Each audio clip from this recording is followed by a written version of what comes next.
오늘 하나님 말씀은 신약 성경 누가복음 제14장입니다. 누가복음 14장 25절부터 마지막 35절까지입니다. 제가 봉독에 올립니다. 수많은 무리가 함께 갈새 예수께서 돌이키사 이르시되 무릇 내게 오는 자가 자기 부모와 처자와 형제와 자매와 더욱이 자기 목숨까지 미워하지 아니하면 능히 내 제자가 되지 못하고 누구든지 자기 십자가를 지고 나를 따르지 않는 자도 능히 내 제자가 되지 못하리라. 너희 중에 누가 망대를 세우고자 할진대 자기의 가진 것이 준공하기까지 족할는지 먼저 앉아 그 비용을 계산하지 아니하겠느냐. 그렇게 아니하여 그 기초만 쌓고 능히 이루지 못하면 보는 자가 다 비웃어 이르되 이 사람이 공사를 시작하고 능히 이루지 못하였다 하리라. 또 어떤 임금이 다른 임금과 싸우러 갈 때에 먼저 앉아 1만 명으로서 저 2만 명을 거느리고 오는 자를 대적할 수 있을까 헤아리지 아니하겠느냐. 만일 못할 터이면 그가 아직 멀리 있을 때 사신을 보내어 화친을 청할지니라. 이와 같이 너희 중에 누구든지 자기의 모든 소유를 버리지 아니하면 능히 내 제자가 되지 못하리라. 소금이 좋은 것이나 소금도 만일 그 맛을 잃으면 무엇으로 짜게 하리요. 땅에도 거름에도 쓸데없어 내버리느니라. 들을 귀가 있는 자는 들을지어다 하시니라. 아멘. 사랑과 축복의 메시지 나눕니다. 사랑과 축복합니다. 다시 한번요. 사랑과 축복합니다. 네, 반갑습니다. 오늘은 신약 성경 누가복음 14장 25절로 35절에 있는 말씀을 중심해서 주님의 제자가 되려면 이라는 제목으로 말씀을 선포하고자 합니다. 여러분, 우리가 먹는 음식물을 요리할 때 빼서는 아니 될 아주 중요한 재료가 있다면 그게 무엇일까요? 아마 당연히 죽으라면 소금이라고 말할 것입니다. 왜냐하면 음식을 요리할 때 소금이 들어가지 않으면 모든 음식에는 제대로의 맛을 낼 수가 없기 때문에 그렇습니다. 그래서 소금은 부패함을 방지하고 또한 적당한 소금의 짠맛은 모든 음식을 가장 맛있게 변화시키는 그러한 역할을 하게 되는 것입니다. 그렇기 때문에 소금의 짠맛을 생각해 보면 그 안에 아주 귀한 영적인 진리가 있음을 깨닫게 되는데, 여러분, 소금은 자신을 위해서 존재하지 않는다는 사실입니다. 즉, 소금은 자신을 녹여야 새로운 맛을 낼 수가 있는 것입니다. 그래서 구약 성경 레위기서 2장 13절의 말씀 보면은 하나님께 드려진 소제물에는 반드시 소금을 치라고 하는 말씀이 있는데, 거기에 보면 이렇게 기록됩니다. 시작. 내 모든 소제물에 소금을 치라. 내 하나님이 언약의 소금을 내 소제에 빼지 못할지니 내 모든 예물에 소금을 드릴지니라. 아멘. 이처럼 소금은 하나님께 드려질 제사에서도 참으로 귀중하게 사용되었던 것입니다. 그래서 예수님은 산 위에서 많은 무리들을 가르치시면서 마태복음 5장 13절의 말씀을 보면 주님은 이런 말씀하십니다. 시작. 너희는 세상의 소금이니 소금이 만일 그 맛을 잃으면 무엇으로 짜게 하리요. 후에는 아무 쓸데없어 다만 밖에 버려져 사람에게 밟힐 뿐이니라. 아멘. 그리고 오늘 방금 전에 봉독한 오늘 본문 34절부터 35절까지의 말씀을 보면 소금이 좋은 것이나 소금도 만일 그 맛을 잃으면 무엇으로 짜게 하리요. 땅에도 거름에도 쓸데없어 내버리느니라. 아멘. 그러므로 성도 여러분이요, 소금이 우리의 생활에 반드시 필요하듯이 이 세상에는 성도다운 맛을 드러내는 성도들이 필요한 것입니다. 여러분, 소금에는 반드시 필요한 것이 짠맛입니다. 여러분 생각해 보세요. 모양은 소금인데 그 소금에 짠맛이 없다면 그걸 어디에 쓰겠습니까? 짠맛을 드러내지 못하는 소금은 아무런 필요가 없습니다. 그 마찬가지로 우리 성도들의 맛을 내지 못한다면 아무런 필요가 없다는 주님의 말씀이십니다.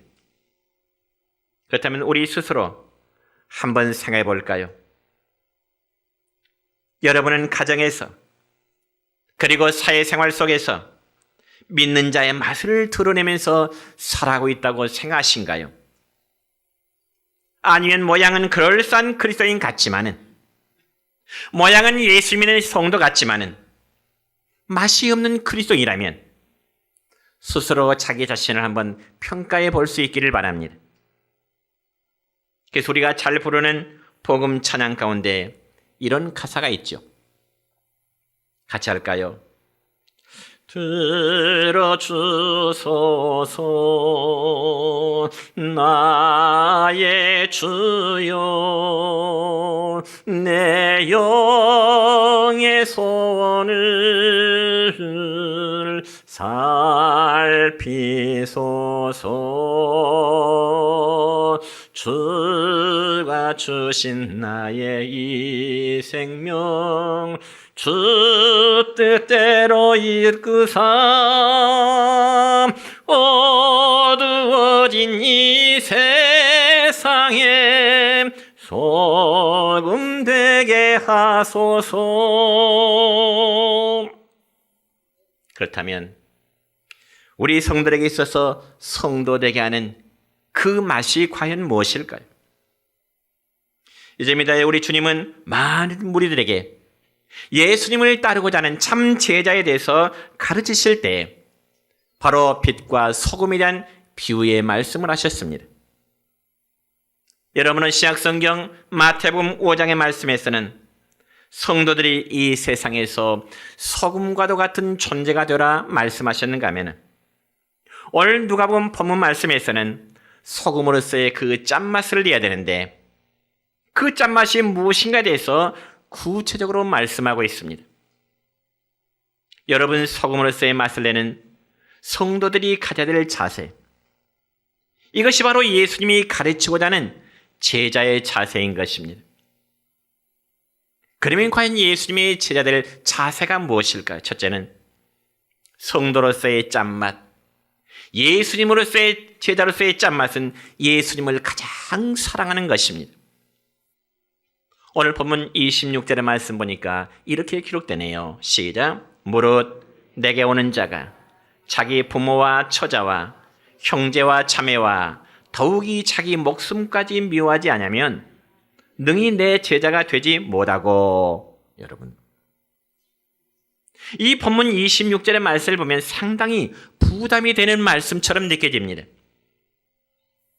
왜냐하면 어떻게 자식이 자기를 낳아주고 길러주신 부모님을 미워할 수 있겠습니까? 그리고 어떻게 남편이 사랑하는 아내를 미워할 수 있겠으며 또한 부모가 자식을 미워할 수 있겠습니까?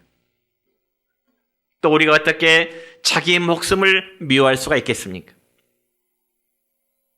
그러나 우리가 이 말씀을, 그럼에도 우리 주님 말씀은 자기 부모와 처자와 형제와 자매와 및 자기 목숨까지 미워하지 않으면 능히 내 제자가 되지 못하리라, 이렇게 말씀하십니다. 그런데 우리가 이 말씀을 문자적으로 그렇게 그대로 해석을 한다면 상당히 오해될 요지가 있습니다.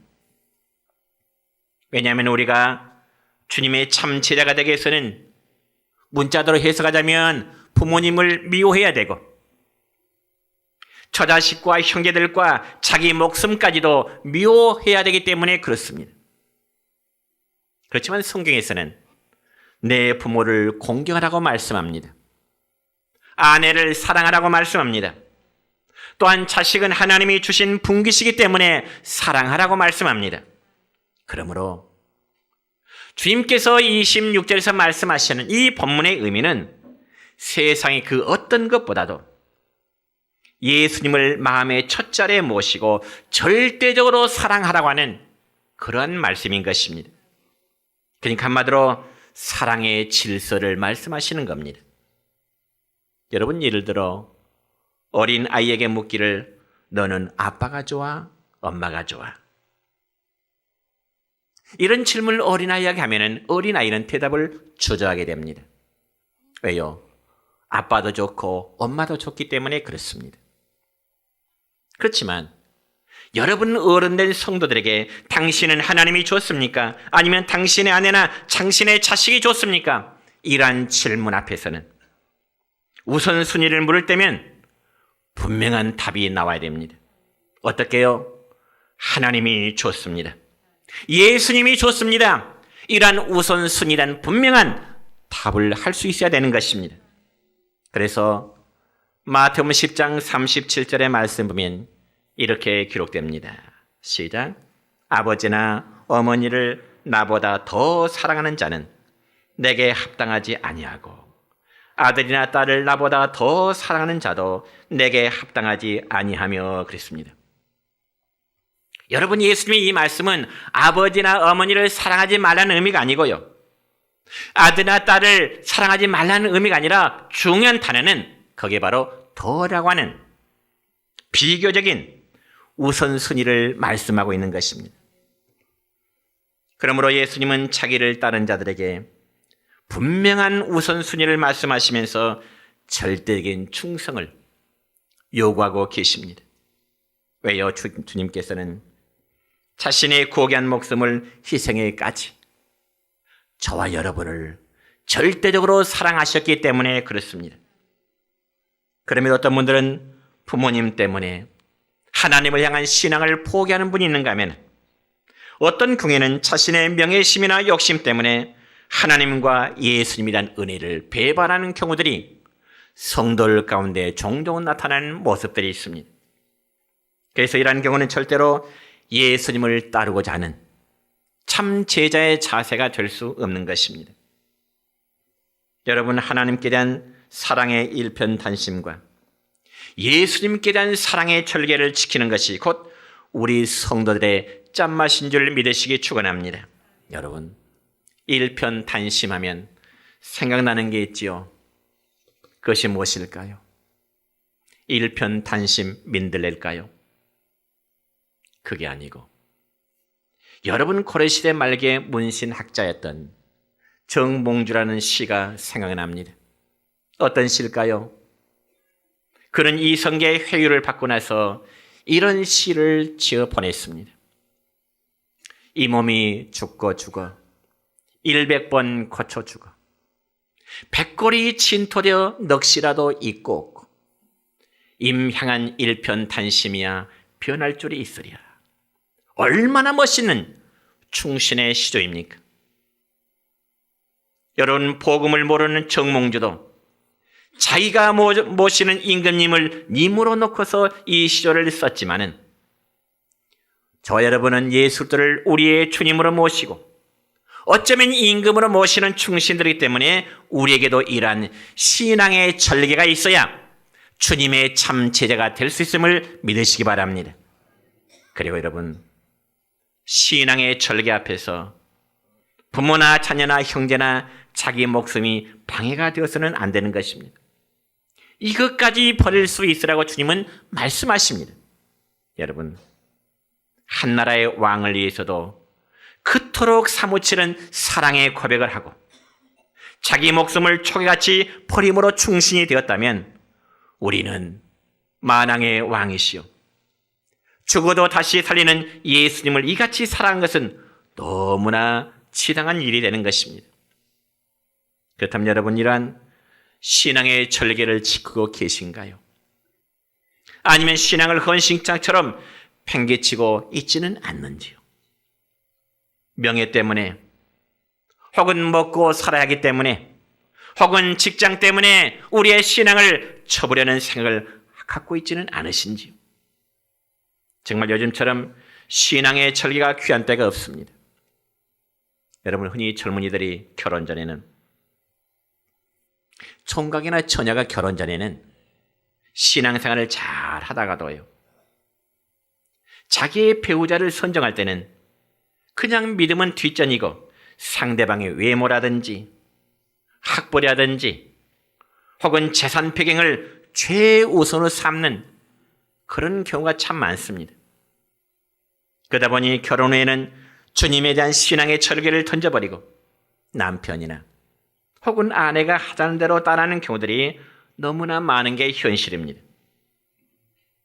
또한 신앙의 직장인들이 직장에서 자신의 정체성을 감추면서 그냥 체면에 따라서 상황에 따라가서 살아가는 일도 역시 많습니다.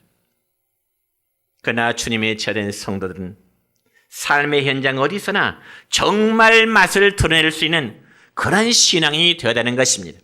만약 소금이 짠맛을 잃어버리면 밖에 버리워서 사람들의 발에 밟히는 것처럼 예수 믿는 신앙인들이 예수 믿는 신앙의 정체성을 잃어버린다면 큰 소금이 짠맛을 잃어버린 것과 마찬가지와 같은 것입니다. 그래서 여러분, 신약성경 고린도후서 2장 15절 말씀 보면 이런 말씀이 있습니다. 시작. 우리는 구원받는 자들에게나 망하는 자들에게나 하나님 앞에서 그리스도의 향기니. 아멘. 그렇다면 예수님의 향기를 드러내며 살고자 하는 마음으로 우리 하나님께 찬송했습니다.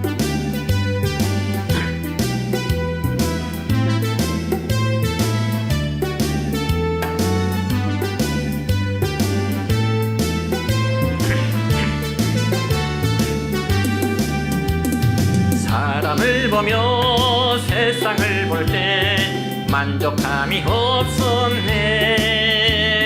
나의 하나님 그분을 뵐 때 나는 만족하였네.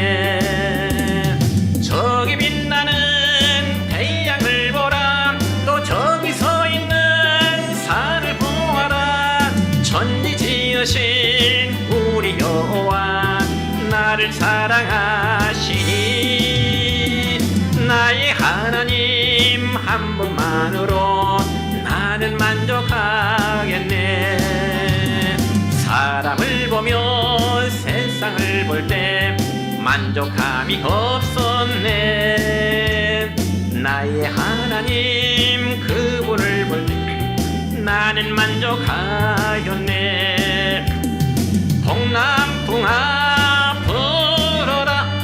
서북풍아 불어라. 가시밭에 백합화 예수 향기 날리니 할렐루야 아멘.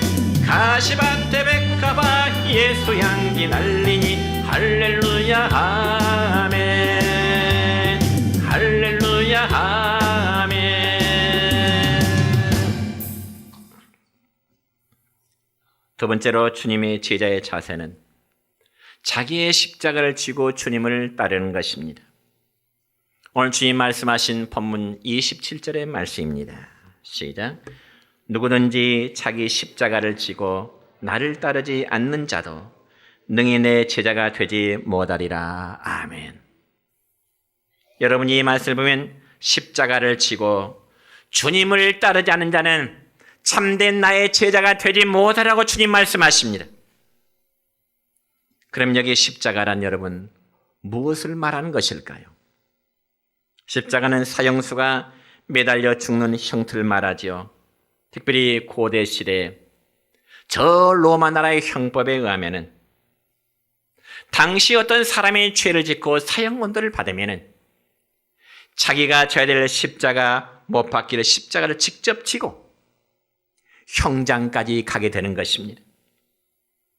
그 때문에 우리 주님이 지었던 십자가는 바로 고난과 죽음과 멸시와 수치와 저주의 상징이 되었던 것입니다. 그래서 주님은 그 십자가를 직접 지시고 골고다 언덕을 오르시어 양손과 발목에 못이 박혀 죽으셨던 것입니다. 여러분, 뿐만 아니라 예수님이 지신 십자가는 자신의 죄 때문에 지신 십자가 아니라 바로 저와 우리 모두를 대신한 십자가의 죽으심이었습니다. 그 십자가는 누가 대신 져줄 수 없는 예수님만이 인류 구원을 향한 그런 십자가였습니다. 그러므로 예수님은 자신이 잘 십자가를 피하지 아니하시고 또한 자신을 따르고자 하는 무리들에게도 자기 십자가를 지고 나를 따르라 그렇게 말씀하십니다. 그렇다면 여러분, 우리 각자가 져야 될 십자가는 어떤 십자가일까요? 이는 주님을 일편단심으로 사랑하고 따르는 데 있어서 감당해야 될 고난과 멸시와 저주와 죽음까지도 각오하라고 하는 자입니다. 그러니까 저 여러분이 정말로 주님을 사랑한다면 그 사랑의 대가를 치를 각오가 되어 있어야 한다는 점입니다. 여러분, 남녀 간의 사랑에 있어서 마찬가지입니다. 서로 간의 배우자를 사랑한다면 그 배우자를 사랑함에 있어서 필요한 아픔을 감당할 만한 그런 자세가 있어야 되는 것입니다. 다시 말씀드려서 그 사랑에 따르는 책임을 서로 져야 될 각오가 되어 있어야 한다는 점이죠. 여러분, 희생 없는 사랑이란 말할 수가 없습니다. 왜냐하면 진정한 사랑에는 반드시 희생이 동반되어야 되기 때문에 그렇습니다. 그러므로 하나님이 죄인된 우리를 사랑하실 때도 그 아들의 피 흘림의 희생이 있었던 것입니다. 왜냐하면 하나님께서 죄인된 인간을 사랑하시기 위해서는 죄의 대가를 지불해야 되는 그 희생이 바로 필요했기 때문에 그렇습니다. 그리고 그 희생은 바로 피 흘려 죽는 죽음이었습니다. 하나님께서는 아들을 내어주는 피 흘림의 죽음이라 그 말입니다. 이처럼 하나님은 인간을 사랑하셨기에 이 사랑을 위해 독생자 예수님을 이 땅에 속죄의 양으로 보내시게 되었습니다. 그래서 예수님은 십자가에 못 박혀 피 흘려 죽으심으로 저와 여러분의 인간의 모든 죄를 대속하시고요, 사탄의 올무에서 우리를 건져 내어주셨음을 믿으시기를 축원합니다. 그리고 우리에게 이러한 영생의 복을 주신 것입니다. 이게 바로 하나님의 사랑이었습니다. 그럼 우리는 이러한 하나님의 사랑에 감격하여 주님을 따르자 하는 자세를 가져야 되는 것입니다. 뿐만 아니라 여러분, 우리가 주님을 따르고 우리가 주님을 사랑하는데 필요한 대가를 지불하고자 하는 그런 결단도 역시 하나님의 사람들은 가져야 됩니다. 고난이면 고난, 그리고 핍박이면 핍박, 그리고 죽으면 죽음, 더 나아가서 물질이면 물질, 어느 것이라도 희생할 각오가 되어 있어야 예수님의 참 제자가 될 수 있다 그 말입니다. 그런 사람만이 주님과 사랑을 나눌 수 있는 자격이 있는 참 제사인 것입니다. 그래서 예수님은 이러한 점에 대해서 더 자세히 풀어 비유적인 말씀을 하셨는데요. 오늘 본문 28절과 30절까지의 말씀 보면 이런 말씀이 있습니다. 시작. 너희 중에 누가 망대를 세우고자 할진대 자기의 가진 것이 준공하기까지에 촉할는지 먼저 앉아 그 비용을 계산하지 아니하겠느냐. 그렇게 아니하여 그 기초만 쌓고 능히 이루지 못하면 보는 자가 다 비웃어 가로되 이 사람이 공사를 시작하고 능히 이루지 못하였다 하리라. 여러분, 어떤 사람이 건물을 지으려고 하면은 돈 한 푼 없는 사람이 바로 건축을 시작하지는 않지요. 건물을 짓고 있다면 과연 건축비가 어느 정도나 필요한가 한번 계산해 본 후에 건물을 짓게 되는 것이지, 무작정 건축을 시작하는 사람은 어리석은 사람일 것입니다. 또한 결혼을 하고자 하는 사람이 배우자와 함께 살려고 하는 집을 지으려고 한다면 그 필요한 경비, 건축비를 계산해야 참으로 아름답고 행복한 집을 지을 수가 있는 것입니다. 그럼에도 아무런 준비도 없이 무작정 신혼집을 짓고자 한다면 반드시 문제가 생길 수밖에 없습니다. 왜요? 건축비가 부족하면 중단할 수밖에 없게 될 것이고 또 그로 인해서 주변 사람들에게 조롱을 받을 수밖에 없기 때문에 그렇습니다. 이와 마찬가지로 우리가 주님과 나 사이에 아름답고 든든한 하나님 나라의 건물을 지으려면 그에 필요한 대가를 지불해야 되는데 그게 바로 십자가다 하는 것입니다. 그래서 우리가 주님을 섬기고 사랑하는 참된 제사라면 반드시 고난은 필수인 것입니다.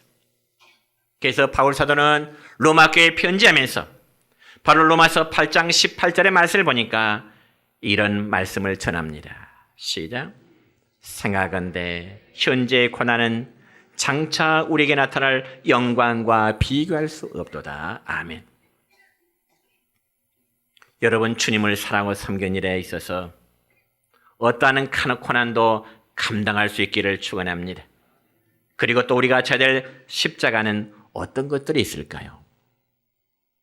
여러분들이 져야 될 십자가는 과연 어떤 것이 있을까요? 그것은 바로 주님이 맡겨주신 일인데 바로 사명의 십자가입니다. 여러분, 교회 안에서 집사의 직분, 그리고 교사의 직분, 그리고 성가대원의 직분, 그리고 각 구역의 책임자의 직분, 이것은 바로 우리가 하나님의 집에서 감당해야 될 사명의 십자가임을 믿으시기를 축원합니다. 그러니 그러한 십자가들을 우리가 져야만 하는 겁니다. 그렇기 때문에 아무 십자가도 없고 아니라고 게으르게 살아가자 하는 것은 결코 예수님을 따르고자 하는 제자의 자세는 아닌 것입니다. 그리고 세 번째로 주님의 제자가 되기 위해서는 모든 소유를 버릴 수 있는 희생을 가지라고 주님 말씀하십니다. 본문 33절입니다. 시작. 이와 같이 너희 중에 누구든지 자기의 소유를 버리지 아니하면 능히 내 제자가 되지 못하리라. 아멘. 여러분, 우리가 예수님을 일편단심 사랑하고 또 주님을 따르는 데 필요한 십자가를 지고자 할 때 우리가 마땅히 버려야 할 것이 있습니다.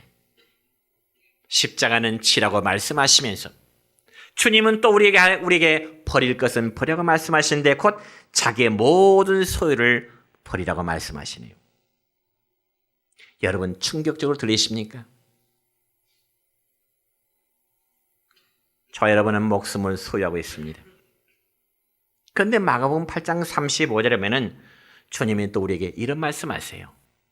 시작. 누구든지 자기 목숨을 구원하고자 하면 잃을 것이요 누구든지 나와 복음을 위하여 자기 목숨을 잃으면 구원하리라. 아주 역설적인 말씀입니다. 그러니까 우리가 주님을 위해서는 버려야 할 것을 버릴 때 얻을 수 있다고 하는 말씀입니다. 버려야 할 것을 버리지 못할 때 얻고자 하는 것을 얻지 못한다는 말씀이죠. 우리는 여러분 시간을 소유하고 있습니다. 그래서 우리는 대화 속의 상대방에게 혹시 시간 있습니까? 그렇게 묻게 되죠. 그러면 무엇 때문에 상대방에게 시간 있느냐고 물을까요? 그것은 바로 상대방의 시간을 자신과 함께하고 싶어하는 그런 마음 때문에 그렇습니다. 그래서 상대방에게 시간이 있으면 차 한잔 하실까요? 혹은 시간 있으면 저와 잠시 대화 좀 나눌까요? 그것은 바로 뭐예요? 함께 하기를 원하는 마음이에요. 그렇다면 우리 주님이 지금 이 순간 여러분 각자에게 너 시간 있니? 사랑하는 뭔 장로야? 사랑하는 무슨 권사야? 사랑하는 무슨 집사야? 너 시간 있니? 여러분 각자에게, 아니 우리 모두에게 물으신다면 여러분 어떻게 답변하고 싶으십니까? 주님이 저와 여러분에게 시간 있냐고 물으신다면 어떻게 답변하고 싶으십니까? 주님, 저는 지금 너무 바빠요. 주님과 함께 할 시간 없어요. 아니면 주님이 원하신다면 나의 모든 시간을 주님과 함께하는 시간으로 드리고 싶습니다. 여러분 어떤 선택을 하고 싶으십니까?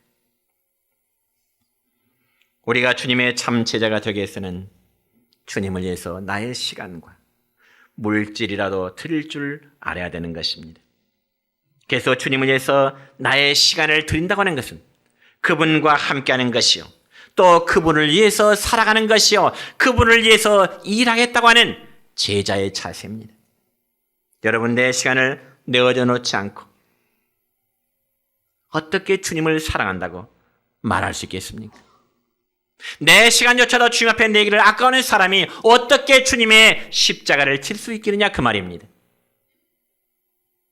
주님의 참된 제자의 맛은 주님을 위해서 때로는 시간과 물질을 드릴 수 있어야 되는 것이죠. 여러분은 하나님의 선한 일에 얼마만큼의 시간과 물질을 드리기 원하십니까? 하나님의 선한 일에 내가 물질을 드림으로 동참하는 것은 곧 예수님의 참 제자로서의 맛을 드러내는 것입니다. 여러분, 마태복음 13장의 말씀을 보면은 예수님께서는 천국에 대한 비유를 7가지를 말씀하십니다. 그 7가지 가운데 하나, 밭의 감추인 보화의 비유를 주님 말씀하시는데, 여러분, 어떤 사람이요? 남의 밭에서 일을 하는데 그 밭 땅속에 많은 보화들이 묻혀 있는 것을 발견했습니다. 자기 밭이 아닌 남의 밭에서 일하는데, 그래서 보물을 발견한 그 사람은 보물 있는 것을 바로 캐내지 않고 그냥 흙으로 덮어버렸습니다. 왜냐하면 남의 밭에서 발견한 땅속의 보물을 캐내면 주인이 뭐라 했어요? 그건 우리 밭에 있던 보물과 달라. 그렇기 때문에 보물을 캐내면 분명히 주인은 자기 밭에서 캔 것이기 때문에 돌려 달라고 하기 때문에 그냥 흙으로 덮어버린 거죠. 그리고 나서 그는 자기의 모든 소유를 다 팔아서 보물이 묻혀진 그 밭주인과 밭을 사고자 하는 흥정을 하게 됩니다. 그리고 평상의 거래가보다는 더 많은 액수를 제시하니까 주인은 주저하지 않고 자기 밭에 보물이 묻혔는지 알지 못하기 때문에 밭을 팔아버리게 됩니다. 그렇다면 여러분, 밭을 산 그 사람은 어리석은 사람일까요? 자기의 재산을 다 팔아서 그리고 정상 땅값보다 더 많은 돈을 투자해서 땅을 사게 된 그 이유가 무엇일까요? 그것이 바로 경제 원리를 알았기 때문에 그렇습니다. 자기가 투자하지만 더 많은 것을 얻을 수 있다는 확신 때문에 자기의 모든 소유를 팔아서 밭을 사게 된 것입니다. 왜 주님이 이런 비유에 말씀하셨을까요? 이것은 바로 우리가 주님 앞에 우리의 소유를 든다는 것은 여러분 손해가 아니라 더 큰 것을 얻을 수 있다는 사실을 믿으시기 축원합니다. 우리가 주님 앞에 시간을 드리고 물질을 든다는 것은 내게 있는 소유가 상대방에 넘어감으로 내가 더 궁핍한 것이 아니라 드림으로 얻을 수 있는 경제 원리와 마찬가지입니다. 이제 말씀했습니다. 우리가 예수님을 따른다고 하면서도 세상의 것을 잃지 않고자 하는 자는 마치 맛을 잃어버린 솜과 같이 아무 쓸데없는 자가 되어 버려지는 것과 마찬가지입니다. 여러분, 제자의 삶에는 영광이 있지만은 그 과정은 고난과 아픔이 있습니다. 다시 한번 말씀드립니다, 여러분. 제자의 삶에는 영광이 있지만은 그렇지만 그 과정에는 고난이 있어요. 아픔도 있어요. 그리고 우리가 제자의 삶에는 버려야 될 것도 있습니다. 우리는 일편단심 주님을 섬기고 사랑하고 따르는 여러분 될 수 있기를 우리 주님의 이름으로 축원합니다.